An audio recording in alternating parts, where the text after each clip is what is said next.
Bismillahirrahmanirrahim. Assalamualaikum warahmatullahi wabarakatuh.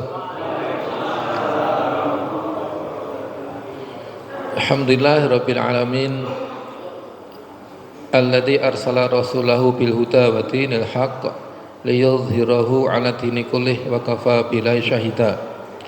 Asyhadu an la ilaha illallah wa asyhadu anna Muhammadan abduhu wa rasuluh. Allahumma shalli 'ala Muhammad wa ala alihi wa sahbihi ajma'in wa man tabi'ahum bi ihsani ila yaumiddin.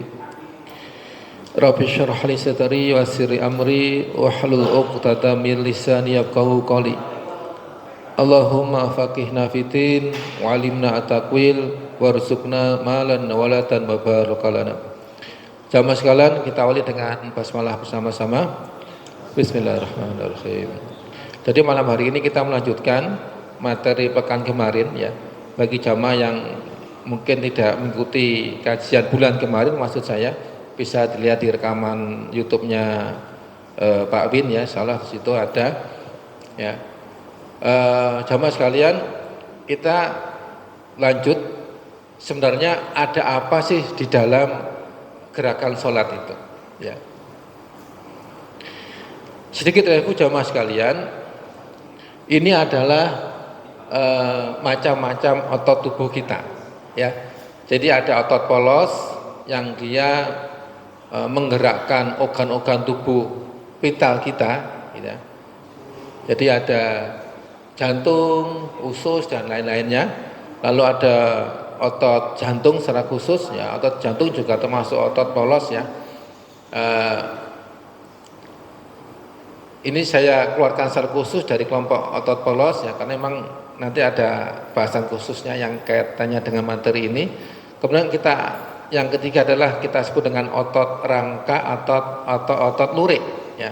Itu otot yang melekat pada tulang kita. Cara kerjanya apa? Ya.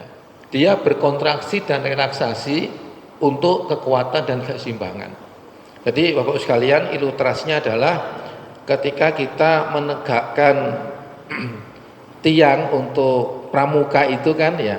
Jadi ketika dia masih tidur begini, maka perlu ditarik agar dia tegak. Tarikan ini nggak boleh berlebihan, harus ditarik ke samping agar dia kembali ke tengah. Agar dia tegak di tengah, perlu minimal 3 tarikan di otot ini, sehingga betul dia akan tegak seperti itu.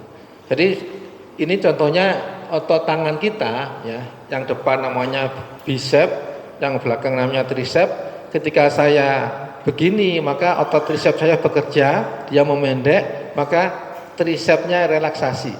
Ketika saya luruskan seperti ini, maka otot depan saya namanya bicep, ini relaksasi. Yang tricep saya dia kontraksi memendek, dia akan menarik, meluruskan tangan saya ya. Demikian juga pada kaki kita, jamaah sekalian, kaki kita banyak sekali. Yang betis depan namanya tibialis anterior, yang belakang itu ada namanya gastrocnemius. Itu ya, kalau nusewu, kalau saya jinjit gini ya, ini kelihatan, mohon maaf ya. Nah, kelihatan ini mentol ini ya. Ini namanya gastrocnemius. Kemudian yang di sini ada namanya otot soleus. Ya, ada 2 otot yang bekerja sini untuk menyeimbangkan kita berdiri seperti ini ya, antara kontraksi otot depan dan otot belakang sehingga kita bisa tegak berdiri satu kaki seperti ini ya. Bapak sekalian, kalau kita boleh mengelompokkan ya secara fungsional, minimal ada 3 kelompok otot utama ya. Yang pertama adalah otot kaki ya, yang meliputi betis depan belakang, mudahnya ini ya. Ini tadi contoh ototnya ya. Ini gastrocnemius ya. Betis depan belakang, paha depan belakang, ada nama sendiri secara anatomi di sini. Ada namanya otot bokong yang kita sebut dengan otot gluteus ini ya. Seperti ini, gluteus ini namanya. Ya. Dia berfungsi untuk berdiri. Ya. Dari posisi duduk dan berdiri, maka kelompok otot kaki ini dia bekerja lebih dominan. Ya, makanya Bapak sekalian, kalau jenengan melihat, mohon maaf ya, atlet sepak bola gitu, rata-rata mereka punya postur kaki yang bagus. termasuk nusewu, pantatnya itu juga bagus. Ya, karena memang dia bekerja di sini. Kemudian ada disebut dengan otot core atau otot inti, yaitu otot perut yang itu membentuk six pack ini, ada 1, 2, 3 kiri kanan ini ya, six pack, dan otot punggung kita. Ya, dia berfungsi untuk menegakkan tubuh kita. Ya, menjaga postur ketika kita gini, ya, ini berkontraksi menegakkan agar tidak terlalu kenemenan, maka ini kontraksi untuk menahan. Termasuk ketika berdiri ini kita tegak begini, maka akan ada kontraksi dan relaksasi di otot perut kita dan otot punggung kita. Ya. Dia menegakkan tubuh, termasuk dia adalah membantu tulang, ya, menahan beban tubuh yang ada di atasnya. Ya kepala kita, ya bahu kita, ya, dan perut dan punggung kita. Saya sering berikan ilustrasi pada pasien saya itu, kalau kita menumpuk batu bata, 10 batu bata misalkan, maka batu bata yang paling berat adalah yang paling bawah. Itu gambaran dari tulang punggung kita. Kalau batu bata itu kita goyang, atasnya kita goyang gini, maka yang paling kena beban yang paling bawah. Ya, seperti itu. Ya. Dan menegakkan tubuh ini sangat tergantung dari kekuatan otot punggung dan perut kita. Kemudian terkait dengan ekstremitas atas gitu ya, yang untuk tenaga yang kita aktivitas itu, maka ada di tangan ya. Ini tangan, lengan saya pisahkan ya, lengan depan dan lengan belakang. Kemudian ada otot bahu ini ya. Dan kemudian ada otot dada yang nampak seseorang laki-laki lebih kelihatan gagah ketika dia punya otot dada yang nampak ya, seperti itu ya. Bapak sekalian, masuk ke bahasan sholat ya. Jadi Bapak sekalian, ketika kita sedang berdiri ya, takbir dan berdiri, saya tidak membahas khusus tentang takbir, yang ada videonya yang katanya ketika di video itu ketika takbir itu akan membantu aliran vena kita untuk lebih cepat masuk ke jantung ya, secara gladiologis itu ada, tapi saya tidak membahas secara khusus ya. Saya bahas sisi tentang kekuatan otot di sini ya. Maka ketika kita berdiri sholat Bapak sekalian seperti ini, berdiri tegak seperti ini, maka kita bisa bayangkan butuh keseimbangan dan kekuatan ya, agar berdirinya bisa tegak seperti ini. Mohon maaf, saya kebetulan ngajak anak saya yang terakhir itu ya di belakang. Saya sering memperhatikan beberapa jamaah itu yang sudah bergoyang gitu ya, atau bahkan posturnya sudah mulai miring. Kalau kita lihat gambar ini Bu sekalian, maka kita bisa bayangkan betapa dia tegak dalam sholat. Ya. Maka otot-otot ini bekerja untuk berdiri, ya, keseimbangan dan kekuatan. Otot perut dan otot punggung bekerja untuk menegakkan tubuh. Ya. Semakin seseorang punya fisik yang kuat, maka dia akan lebih berdiri dengan sempurna. Seperti itu. Ya. Jadi Bapak sekalian, ketika kita berdiri tegak dalam sholat kita itu, maka otot yang bekerja adalah ya, otot akan bekerja berdiri menahan beban badan dan keseimbangan. Ya, jadi otot betis kita paling bawah itu paling berat bebannya karena menahan beban tubuh di atasnya. Demikian juga dengan otot paha dan bokong kita. Sementara otot punggung kita itu bekerja untuk menopang tubuh tegak dan keseimbangan. Jadi otot-otot core atau inti kita, misalkan perut, punggung, pinggul dan bokong juga. Jadi ini Bapak sekalian. Jadi ketika ya, Rasulullah pernah sholat gitu ya, yang kemudian Bunda Aisyah terbangun dan melihat kok kaki Rasul sampai bengkak-bengkak dalam sholatnya ya.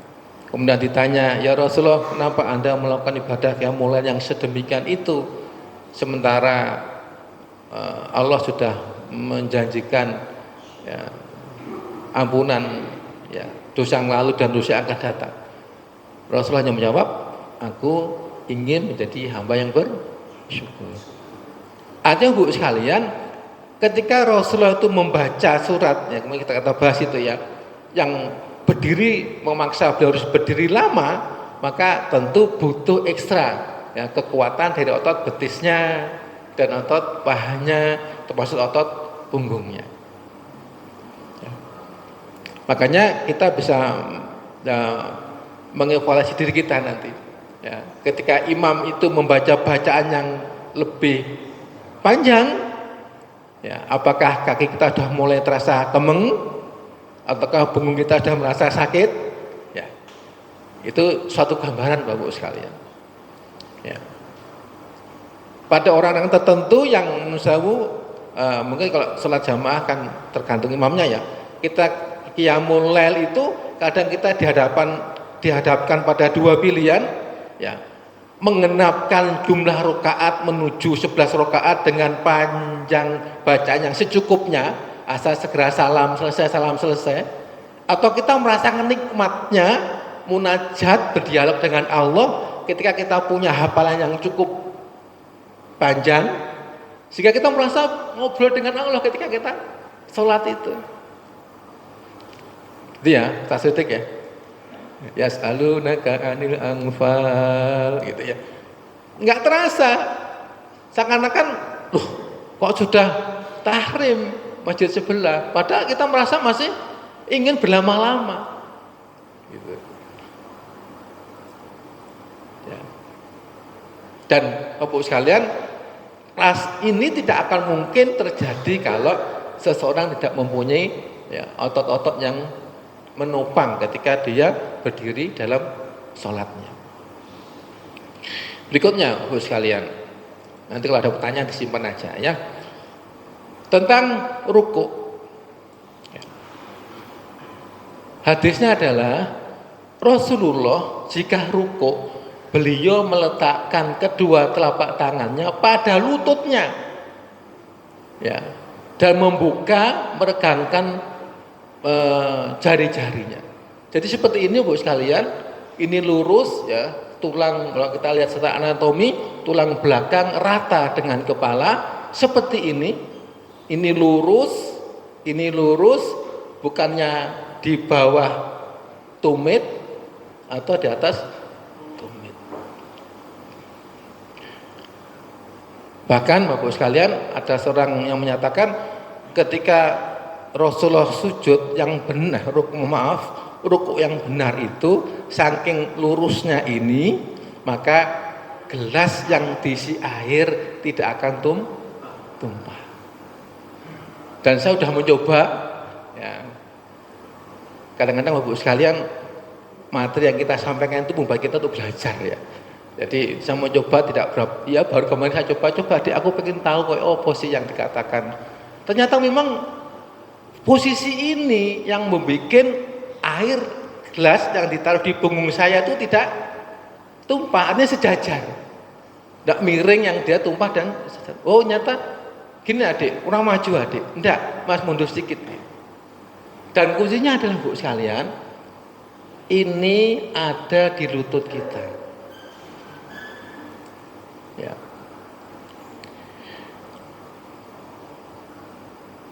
Gambarannya adalah di Pikarsa perumahan saya itu, kalau pasang penjor itu Bapak sekalian ya, itu yang paling depan itu ada pipa besar yang ditanam di tanah, sehingga tiang besi yang panjang itu tidak perlu ditaruh di tanah, duduk tanah lagi, ditaleni, tapi langsung dimasukkan pada lubang pipa yang dimasukkan dalam tanah tadi itu.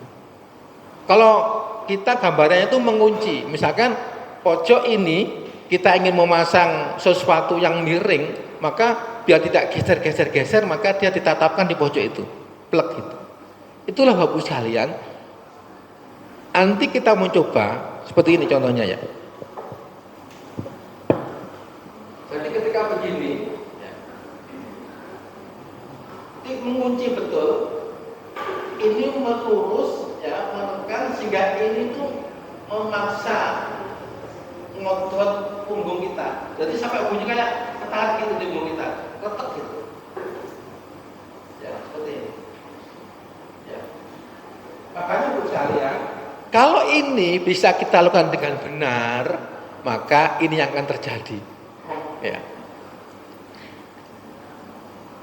Otot tangan, lengan dan bahu menahan beban tubuh kita. Kemudian otot betis dan otot perut, kor, punggung menjaga keseimbangan. Maka akan terjadi peregangan otot-otot sepanjang tulang belakang, pantat kita dan paha belakang kita. Ya.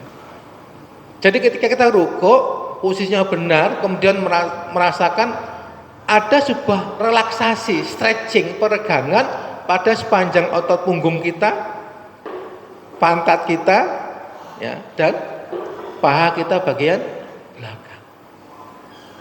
Bahkan dikatakan Bapak sekalian, akan terjadi peregangan dan jeda istirahat pada sepanjang sendi tulang belakang kita.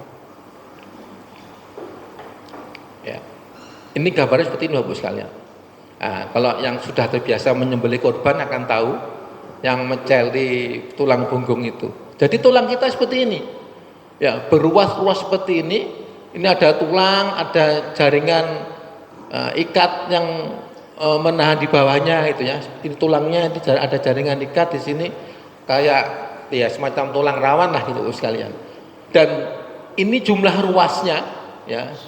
Seperti ini, paling bawah, paling berat mendapat beban di atasnya.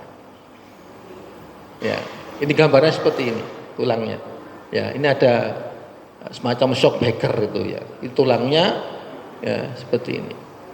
Ketika Bapak sekalian, kita bisa melakukan gerakan rukuk yang benar, maka pada saat itu tidak hanya sekedar otot sepanjang punggung kita, bokong dan paha yang teregangkan, tapi akan terjadi peregangan dan jeda istirahat pada sepanjang sendi tulang belakang kita.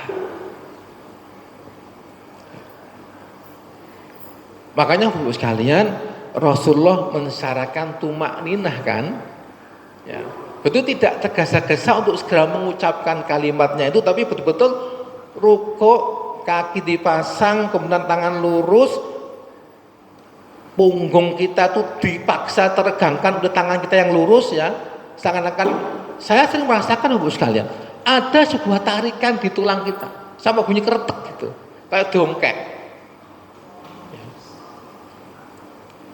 Dan itu lebih sempurna dibandingkan ketika saya meminta pasien yang sakit punggung itu melakukan gerakan gini, mohon maaf ya. Jadi ini dipan gitu, dia tak suruh megang begini, ya lurus, terus tak suruh menurunkan bokongnya ke belakang, ya seperti ini. Itu akan terasa tarikan regangan sepanjang otot-otot dan juga tarikan ke belakang dari tulang punggung. Akan lebih bagus lagi kalau ada membantu memegang pinggangnya dan ditarik ke belakang. Ya, sehingga ini terasa teregangkan yang bawah ini. Tapi Bapak sekalian, kita bersyukur bahasanya kalau gerakan rukuk kita lakukan dengan benar, maka akan terjadilah peregangan dan jeda istirahat pada sepanjang sendi tulang badan kita. Jadi kayak masang plek, ada retek kayak tertarik di tulang punggung kita. Ya. Itu luar biasa dengan gerakan sholat kita. Ya. Berikutnya Bu sekalian, berdiri dari rukuk. Ya. Jadi ketika kita rukuk dan berdiri, itu yang dominan bekerja adalah otot-otot punggung kita dan otot pantat kita. Ya. Kemudian otot core yang lain, otot perut kita membantu menjaga keseimbangan. Ya. Kemudian otot betis, bokong menjaga keseimbangan dan menahan beban tubuh. Bagi orang yang mengalami gangguan di sini, dia akan kesulitan hanya sekedar untuk berdiri dari gerakan rukuk. Tapi ini memberi gambaran bahasanya Bu sekalian, ada otot-otot yang bekerja di sini. Dan di dunia olahraga terkenal yang disebut dengan latihan deadlift. Latihan yang khusus dilakukan untuk menguati otot-otot punggung dan otot-otot pantatnya. Termasuk juga ya, paha dan juga tentu betisnya karena dia menahan beban debu di atasnya. Ya, seperti ini gerakannya. Ya. Jadi mengangkat beban dari lantai ya hingga posisi berdiri tegak, khusus melatih otot core, punggung, pinggul, bokong dan kaki. Ya. Manfaatnya seperti ini. Jadi orang-orang yang nge-gym itu Bapak sekalian, sudah ketagihan nge-gym itu nge-gym mau nge-gym ya biasanya. Nge-gym ya. Itu mereka merasakan ada kekuatan otot yang bertambah. Mereka merasakan membakar kalori lebih.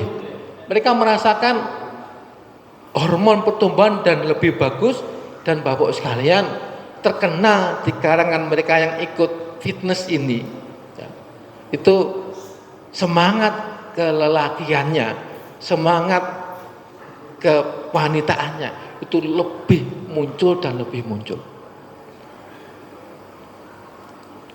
Sehingga anekdot mereka itu habis mereka serahkan dengan latihan leg day itu ya, latihan hari kaki itu, mereka merasakan capek di leg day, tapi mereka kebingungan di malam hari. Ya, seperti itu. Jadi ini Bapak sekalian. Jadi gerakannya ya, kalau tidak pakai beban ya begini. Ya ini bebannya ya, ini. Atau sedikit kakinya ditekuk sedikit, ya. Beda dengan squat. Kalau squat punggungnya tegak, gini. Ini murni paha depan, paha belakang dan bokong. Ya. Kalau deadlift dia betul-betul melatih punggung dan bokongnya ini. Ya. Ini agak ditekuk, ada yang lurus, ada yang agak ditekuk gini. Ya. Makanya Bapak sekalian, mohon maaf, tentu yang boleh melihat ibu-ibu ya. Kalau jenengan punya Instagram itu banyak sekarang emak-emak dan gadis-gadis yang nge-gym dan mereka punya body yang bagus. Ya. Deadlift ini jadi porsi utama mereka. Ya. Makanya Bu sekalian, sholat kita itu memberikan isyarat gerakan-gerakan yang minimal. Ya. Kita kuat melakukan. Berikutnya Bu sekalian, tentang sujud. Pertama adalah ya setelah rukuk berdiri kan sujud ya. Ini yang kemudian menjadi ikhtilaf, apakah tangan dulu atau lutut dulu ya. Jika ada ustadz yang mengatakan kalau dia sehat ya lutut dulu. Kalau dia sakit lutut ya tangan dulu gitu. Ya. Ada ustadz yang bilang seperti itu. Lutut menjadi tumpuan utama saat akan sujud. Ya. Sendi kedua setelah telapak kaki kita Bapak sekalian yang bekerja ekstra menahan beban tubuh kita adalah sendi lutut. Mohon maaf kalau dia obesitas ya, kemudian dia aktif bergerak, terkombinasi duanya ya, kemudian dia tidak pernah melatih secara khusus otot-otot paha ya, sehingga itu meredam beban tubuh di atasnya, maka lututnya lah yang akan jadi korban yang terkena dengan radang sendi lutut. Istilah medisnya adalah osteoartritis. Kenapa pemain bola voli tidak mengeluh nyeri di lutut, harus meloncat tinggi dan turun dengan ketinggian yang dia loncatkan itu? Karena satu, mayoritas pemain bola voli adalah langsing. Mereka ekstra melatih kekuatan otot kaki, khususnya paha depan dan paha belakang. Seperti itu. Ya.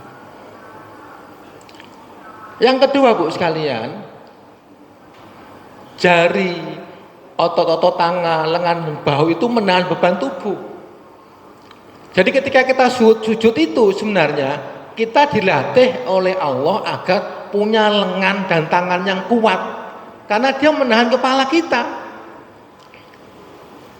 Jadi kalau mohon maaf Bapak sekalian, kalau ada jamaah yang mohon maaf ya, jidatnya menghitam, ya karena dia tumpuannya di jidat.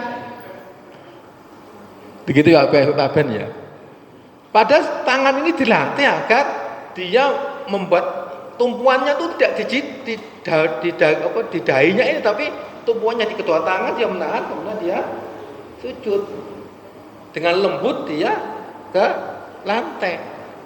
Kalau ini tidak bekerja, maka tumpuannya ada di jidat. Ya wajar kemudian kalau dahinya menghitam. Ya, yang penon katakan sebagai asarus sujud, ya, jejak-jejak dari sujud seperti itu. Bapak sekalian, ketika kita sedang sujud itu adalah terjadi peregangan dan jeda istirahat pada otot punggung dan tulang punggung, ya kan? Nanti punggung kita ini baik tulang dan ototnya jeda istirahat sejenak dari bebannya. Ya. Yang kedua, yang lain adalah memberi jeda pada jantung untuk istirahat dan berkontraksi lebih ringan. Bapak sekalian, naik sepeda, ya, jalan yang nanjak itu Pak Win ya, sama jalan yang datar, sama jalan yang turun, itu lebih enak kalau jalannya turun. Nyaman kalau jalannya datar, butuh ngos-ngosen kalau jalannya nanjak. Sama Bapak sekalian, ketika kita duduk berdiri ini, jantung kita ekstra berkontraksi lebih berat untuk memompa darah ke otak. Otak adalah organ yang paling manja. Ya, nanti bisa dicari di Google berapa cc, ya, berapa persen darah yang harus ke otak itu. Ya oksigennya ke otak, ya gizinya ke otak, yang itu dipompa oleh jantung dari darah kita. Nah, kalau Bapak sekalian, kita dalam kondisi sujud, maka jantung akan sangat senang sekali karena dia akan lebih ringan memompa darah ke otak kita. Makanya Rasul kan mengatakan, perlamalah atau perpanjanglah sujudmu. Ya? Perlamalah sujudmu. Ya, agar menurut saya Bapak sekalian pernah dengar istilah orang ngelep sawah, tahu nggak? Ngelep sawah itu pas sekedar disirami atau dibiarkan puas ya, puas. Makanya Rasulullah menganjurkan perbanyaklah, ya perlamalah sujudmu seperti itu. Ya, jadi Bapak sekalian, jantung lebih ada waktu untuk beristirahat. Aliran darah akan lebih banyak sehingga bonus memanjakan otak. Dan Bapak sekalian, secara psikis sujud adalah simbol ketundukan tubuh sehingga akan menimbulkan ketenangan jiwa. Ya. Ini ya rahasia dari gerakan sujud kita itu. Ya. Bapak sekalian, selanjutnya adalah duduk di antara dua sujud. Ya, nun sewu, ini posisi kakinya seperti ini ya. Ya. Ini kakinya, mohon maaf jamaah sekalian, kakinya seperti ini. Ya, kaki kiri didudukin, kaki kanannya tegak, jarinya ditekuk dan menghadap kiblat. Nun sewu, saya pernah bertanya pada jamaah gitu ya.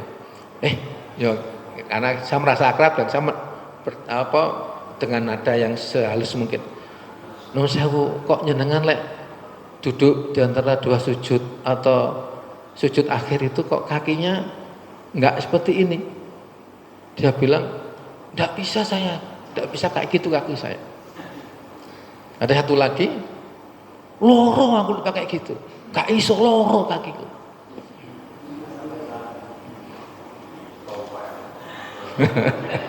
Stowek. Ya.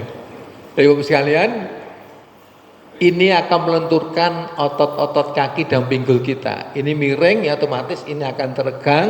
Ya, kemudian ini akan meregangkan kaki kita. Ya, saya kalau posisi ini sakit, maka saya berpikir ini berarti asam urat saya sedang tinggi. Saya eling-eling habis makan apa? Habis makan kacang dan tempe. Ya. Jadi saya ingat betul kalau saya habis makan kacang tanah atau makan tempe, saya akan merasa sakit ketika kaki saya berposisi seperti ini. Ya. Padahal Bapak sekalian, ini adalah peregangan kita. Ya, seperti itu. Dia juga berfungsi untuk memperbaiki otot dasar panggul dan ini akan memperbaiki puding, perkemian dan impotensi. Ini gambarannya Bapak sekalian, ototnya, tulang punggung, tulangnya seperti ini ya. Jadi ini bukan tulang yang utuh, tapi ini bisa ada kiri kanan. Ini os pubis, artinya tulang kemaluan gitu ya. Kalau nyenengan ikut dunia sepak bola Barcelona itu, Lamine Yamal itu terkena ya iritasi di pertemuan antara tulang kemaluan kanan dan kiri itu karena memang ini gerak dengan gerakan yang mobile seorang sepak bola. Ya, terlepas apa itu karena kehidupan seks bebas dia, wallahu a'lam bishawab. Seperti itu. Jadi gambarannya tulangnya dan ini otot-otot yang ada di dalam seperti itu. Ya. Jadi sekalian, ya, ini gerakan sujud kita. Ketika kita berdiri dari duduk dari dua sujud itu ya, ketika sujud lagi itu juga otot perut kita yang bekerja itu. Ya. Jadi semuanya menggerakkan tubuh kita. Bapak sekalian, ketika kita berdiri dari sujud, ya, ketika kita berdiri dari sujud maka ada 3 sendi sebagai tumpuan gerak dan beban tubuh ketika kita berdiri dari sujud. Ya, ada sendi punggung, ada sendi pinggul, dan ada sendi lutut. Ya. Jadi kalau kita bermasalah, ada yang bermasalah di lututnya, ada yang bermasalah di pinggulnya, yang merasa sakit di pinggulnya, atau mungkin dia merasa boyoknya kambuh ketika dia berdiri dari sujud. Ya. Bapak sekalian, otot core tulang punggung akan bekerja ekstra untuk menegakkan tubuh, otot paha dan bokong bekerja ekstra untuk berdiri, otot betis, paha dan bokong bekerja ekstra untuk menahan keseimbangan. Jadi Bapak sekalian, betapa dominan otot bekerja untuk gerakan sholat kita. Di dunia olahraga Bapak sekalian, gerakan berdiri dari sujud ini terkenal dengan gerakan yang disebut dengan squat. Ya, squat. Ya. Fokus melatih otot tubuh bagian bawah, betis, paha dan bokong. Ya, manfaatnya apa? Memperkuat otot tubuh bawah, meningkatkan fleksibilitas tubuh bawah, membantu rehabilitasi mereka radang sendi lutut, membakar kalori lebih efisien karena kelompok otot yang besar. Dan Bapak sekalian, latihan squat ini meningkatkan vitalitas karena produksi testosteronnya akan meningkat. Jadi ini Bapak sekalian latihan yang sangat favorit bagi mereka yang suka nge-gym. Ya. Mereka mengistilahkan dengan leg day, hari kaki. Ya. Dan saya Bapak sekalian sangat menganjurkan pada pasien yang nyeri lutut untuk melatih ini agar sendi lututnya membaik karena otot pahanya akan lebih kuat menahan beban tubuh di atasnya. Saya akan latih pasan saya hanya sepele saja. Saya suruh berdiri, duduk lagi di kursi gini, ya, berdiri lagi, ya, duduk di kursi lagi gini, ya, berdiri lagi. Duduknya tidak boleh dijatuhkan, memanfaatkan gaya gravitasi seperti ini, bukan, tapi berdiri biasa. Bahkan lebih bagus kalau berdirinya lebih cepat, turunnya agak lambat. Ya, berdirinya keluar nafas, duduknya ambil nafas. Jadi gini, ya, ulangi ya, ambil nafas ya, lewat hidung.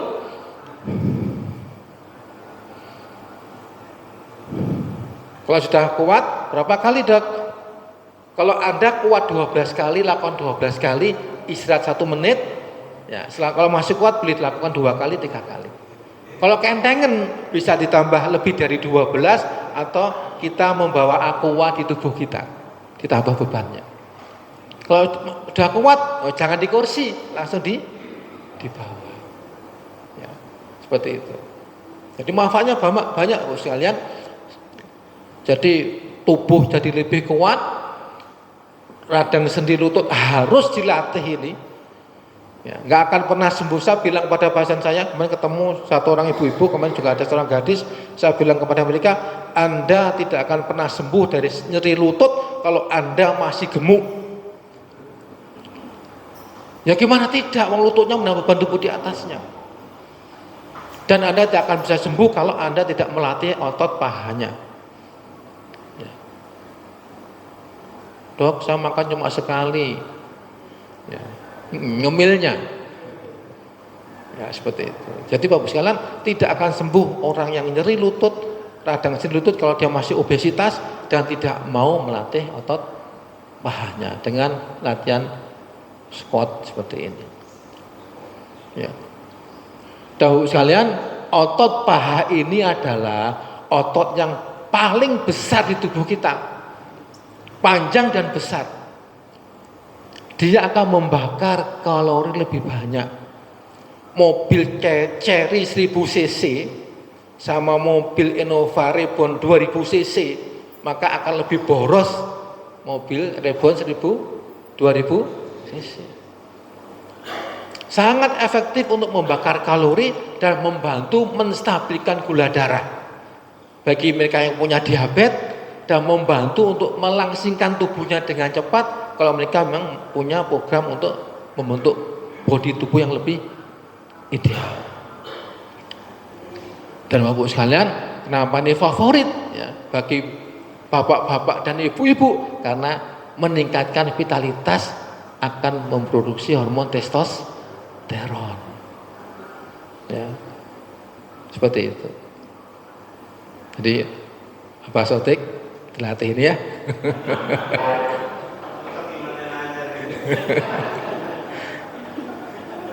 Jadi ya bertahap ya sesuai dengan kemampuan. Ya.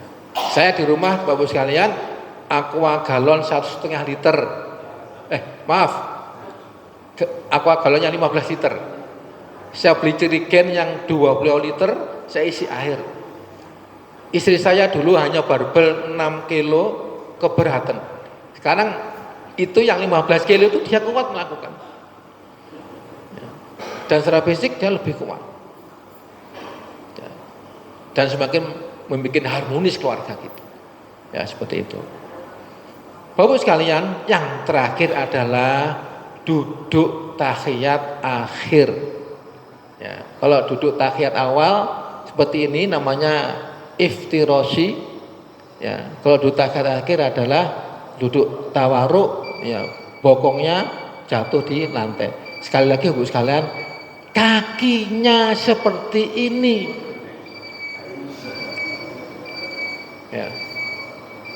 Karena fungsinya apa? Ya sama, hampir sama. Ya. Jadi otot dasar panggul, otot kaki, paha, ya, termasuk otot lengan dan bahu, semuanya terkena juga. Ya. Manfaatnya apa? Fleksibilitas, melenturkan otot-otot tubuh, terutama kaki, paha dan pinggul. Kesehatan lutut, ya, rentang gerak maksimal dan mencegah kekakuan dari lutut. Ya. Perbaikan postur, karena akan mengurangi nyeri punggung, dan ini ada mirip dengan gerakan yoga. Pertanyaannya adalah, masih bisakah dilakukan dengan sempurna?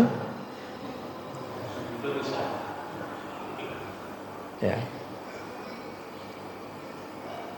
Kalau Bapak sekalian, dalam seluruh gerakan sholat ada peran dominan dari kekuatan dan fleksibilitas otot serta sendi.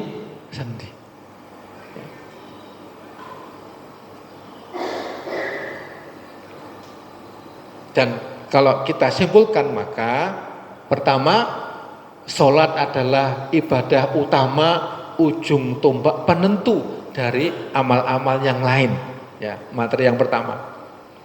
Kalau sholat kita lebih sempurna, maka itu akan menjadi penjamin oleh Allah. Artinya Allah melihat, oh sholat ini api, sholat fardunya ini bagus, ya, maka jaminan wis yang lain dikatakan lulus. Ibarat survei itu disampling, loh kok disampling kok api, berarti lainnya api. Seperti itu. Ya. Yang kedua, Bu sekalian, perlu evaluasi titik-titik ketidaksempurnaan sholat kita. Apakah bacaan kita belum sempurna? Apakah kita belum memahami arti yang kita ucapkan dari bacaan sholat kita? Atau gerakan kita yang tidak sempurna? Jadi ada kisah lucu, Bapak sekalian. Saya punya anak kecil kan, masuk SD, ya. Di sholat subuh gitu kan, kita ajak sholat dia, kan enggak mau kan jamaah subuh. Kita bangun untuk kita sholat. Ayo sholat subuh.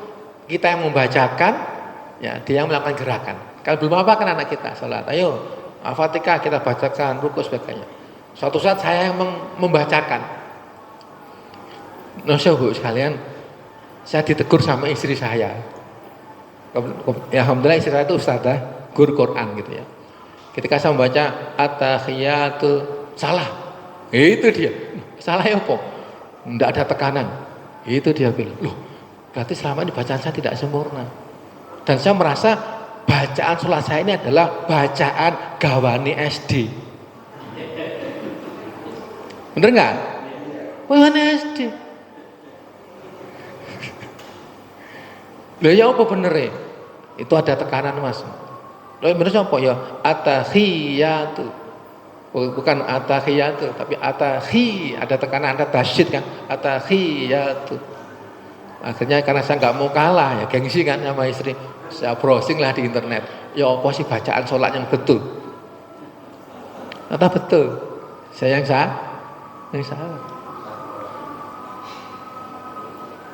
Makanya kan Ustadz Adi Hidayat kan mengatakan, jangan-jangan kita itu ngiman kalau kita satu tidak ngerti yang kita baca, tapi lebih ngiman lagi kalau bacaan kita itu sebenarnya nggak sempurna, tidak sempurna, karena itu adalah warisan kita di SD, warisan kita waktu di TPG, dan kita tidak pernah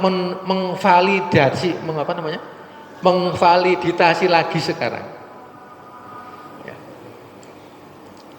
Jadi sekalian, sholat adalah ujung tombak, maka perlu evaluasi titik-titik ketidaksempurnaan dari sholat. Salah satunya adalah evaluasi ketidaksempurnaan dari gerakan sholat. Jangan merasa wis tuwek. Justru itu yang membuat gerakan sholat kita tidak sempurna. Wis Rasulullah lek imame bacane dawa, gitu kan, ngereneng di belakang, bacaannya sawi semua kayaknya dan sebagainya. Gitu. Ya, Bapak sekalian, waspada akan isyarat dan petanda ketidaksempurnaan dari gerakan sholat. Apakah nyeri otot, atau sendi yang kaku dan nyeri, atau tubuh kita tidak lentur lagi. Ya. Kenapa Bu sekalian? Karena sekali lagi kita katakan sholat adalah ibadah utama, ujung tombak penentu. Ya, yang terakhir, gerakan sholat itu menyehatkan tubuh. Gerakan sholat itu menyehatkan tubuh. Kita dipaksa untuk sehat oleh Allah dengan sehari 5 kali kita sholat. Dan itu kemudian tersimpanlah hikmah tentang otot-otot apa yang idealnya dilatih. Bapak sekalian, ketika ada sinyal dan sinyal, ya, maksudnya tanda nih ya, ketidaksempurnaan gerakan sholat, maka solusinya adalah latihlah kekuatan otot kita dengan yang disebut dengan strength training. Latihan betis, saya kasih kepada saya gampang Bu, Bapak sekalian. Saya cuma latih gini aja, jinjit, turun, jinjit, turun, jinjit, turun. Berapa? 12 kali. Istirahat 1 menit, kalau masih kuat ditambah lagi. Istirahat 1 menit, kalau masih kuat ditambah lagi. Ya. Kalau perlu, kalau kuat Dok, ya bawa beban. Ya. Apakah LPG itu ya? Ini.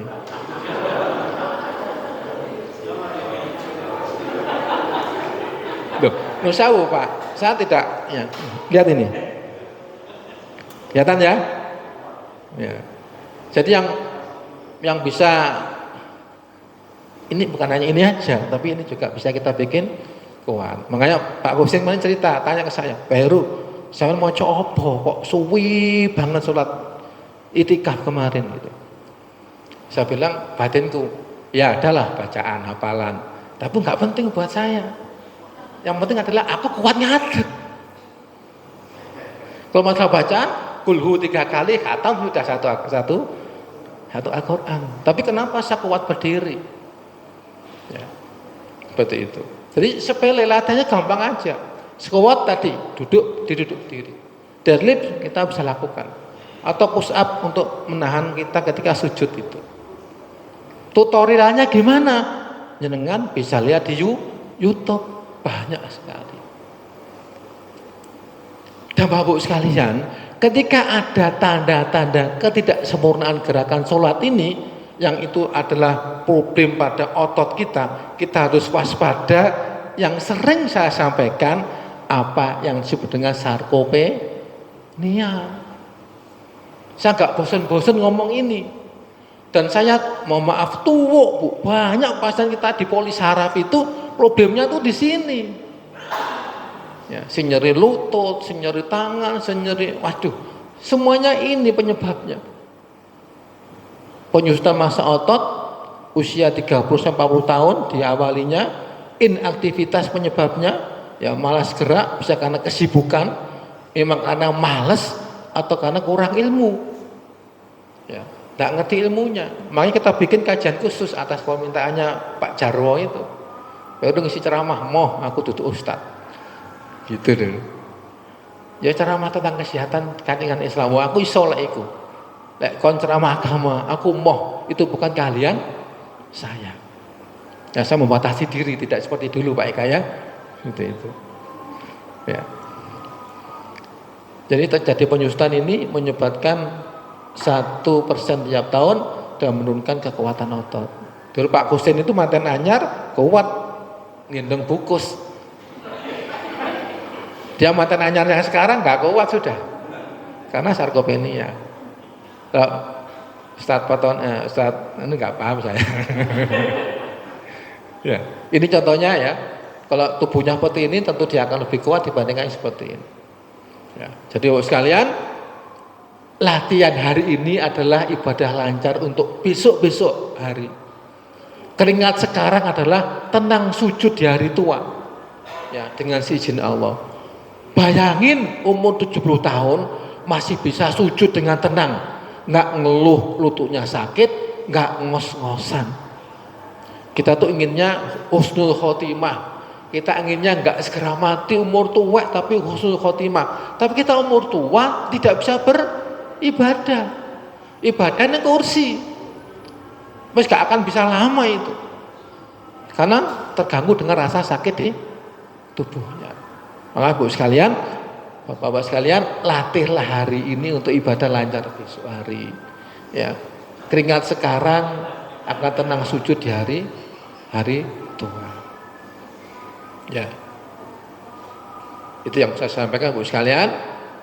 Ini sebenarnya menyempurnakan di sini. Ya, kiat efek jihad dengan gerakan sholat adalah pertama lakukan dengan tumak ninah dengan cara gimana tumak ninah versi saya adalah sempurnakan setiap gerakan sholat, kemudian lakukan nafas diafragma saat membaca bacaan sholat. Sudah kita bahas tentang nafas diafragma. Yang terakhir adalah pahami dan hayati setiap bacaan sholat, karena ini akan membuat ketenangan dan kesehatan jiwa. Persis sebagaimana yang dikatakan Rasul pada Bilal, ya Bilal aqimis sholah adihana biha. Wahai Bilal, kumandangkan iqamat sholat, beri kita ketenangan dengan sholat. Ya. Baik sekalian, ini yang bisa saya sampaikan. Siapapun yang menasihatimu tentang perkara sholat, maka ia adalah orang yang paling mencintaimu dalam perkara dunia dan akhiratmu. Bapak sekalian, sebagaimana sunnah Rasulullah, saya mencintai jenengan semua karena Allah. Semoga dengan cinta ini nanti akan mengumpulkan kita di surganya Allah nanti. Bapak sekalian, itu yang saya sampaikan. Slide terakhir, ada pertanyaan? Mumpung gratis dokternya, kalau di Gadang bayar 1 seket, kalau di rumah sungkan aku narik nama bingung aku. Pernah tidak saya tarik itu istri saya yang marah, bukan dia itu kentunyan. Mas, nggak saya nggak narik mas, nyapa dik, nggak akan berani mereka datang lagi ke sampean. Mereka nggak mau digratiskan, sama tarik. Ya saya tarik, tapi aku narik 1 seket nggak tego. Cukup Bapak sekalian, nanti kalau lebih jelas bisa dilihat di rekamannya Pak Win ya, salah seperti itu. Cukup, salah Bapak sekalian. Oke, satu pertanyaan. Terkait dengan tadi yang penjelasan kita harus teratur dalam masalah otot-otot atau lakukan dia. Bagaimana dengan sekarang itu sering di medsos itu adanya pijat tempat itu Okay. Itu gimana itu? Itu sebuah ilmu baru Pak, disiplin ilmu baru. Itulah dilakukan oleh profesional, oke, tidak masalah. Tapi di kita, di dunia saraf, disiplin saraf kita tidak disarankan. Kalau kreteknya punggung masih oke lah. Kalau kreteknya leher, kretek ini, ya kita bisa ngek Pak, ngek wes wassalam Pak. Gitu. Jadi kalau bukan pakarnya yang tervalidasi, dia punya sertifikat, jangan. Tapi di saraf sendiri tidak direkomendasikan untuk itu. Ya. Kita lebih pada stretching, ya, pelenturan otot dan latihan otot penguatan itu.